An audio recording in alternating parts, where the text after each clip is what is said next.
malen wore neri yandial kashon wore rey ler kana me biya ler mi pai to gan tama biya jeling tenen gwasa me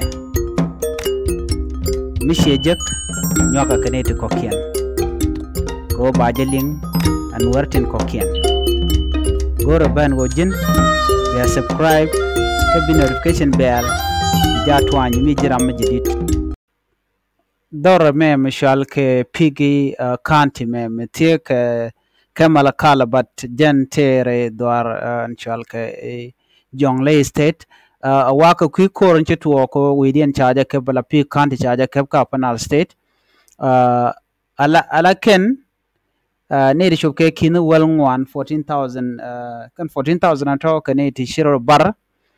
shikarin ka cam right now wa gor ken wode kalwak ane de kine dang wel ngwan wi ku dang ngwan wi der raw no kene di alati kene di sharing jen gan ka kanal shigo ka shabanil area ka kwi ko rana ci tuok no wa ken shush ke tigre shush ka tele ka kwen misham kene but piu tiketen tele rek piu ka ten but ken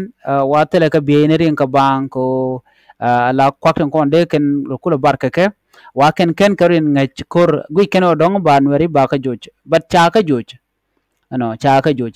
ram la kweren shale Suleiman Dengton honorable Suleiman Dengton wajen ne shola ji humanitarian no de kalwa kian jios ni by the way en ngai no dong ne ti te ka kwa te ka ke te diala kontin tel kan wore ngaje no dong wo ka gwalong dong jen mala kan wor bana gor no biken ganna ka maiken dor konten wore ten gor kan obe ka ulang gor kan obe ka nasir but gul kan ni te telot by the way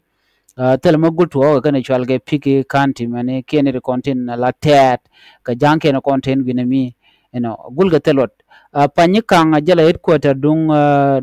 tiare chaje ke already chikoro ya tuok tin pan no manitam right kone te ke tungwan lat ko rudien but ne tungwan me ka tene ko ni ring ka cam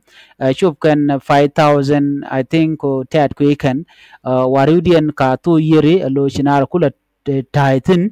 ko ken chaga jo rei wujadan tegatin waken gor kan lok tele ka kwen gor te kan ji humanitarian de ko moy ka kwen na gar tiene tene karar so chimenen yen mo kan turunti ti jen choje dana shuy ke so chuy kan long tene kan tere jen ngai kon medan me chatwo ka kon ka nasir humanitarian ngai kon o dong kan wo ka gwalong but entama cha la ken de kon ku lare jipan gag nuer wai ame de kon gala teslu aj long mana ne kan lat ko janda na gurke ne de ti nywa kan kon won le de she dong chin wer chi kan de mu do de lat braina mission wer chi ko kech gon ken dialo kene de ti shwal ke jang ti ke tat be kan ko nen tamen go nuer mu cho da mat cha gwaye ko ken ngai kan dong chin wer chi kan de la mat jen tai dana yis kan wer ke je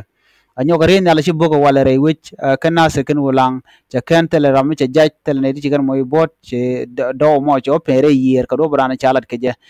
gore jen go kon dial badan la ler no shong na kel enen nuar wi mon kel wa gor no ba chong kel atil nuar mi lele chech jen do brana ban ko man ye lunga je so ene loy dan ku te dan tama ko shi nuare shi mat kel a cheng te kan wer ngot ba kan ne chup tene na me ngode bo kon chuan kel kon e ko lan wer kon tin na ko den wada o kel anyo kon gor kon mal chi kon gore o de kon we de kon e kep ke de kon na de kon ke joj lor bang kon la gang kon ro dan ko la dor kon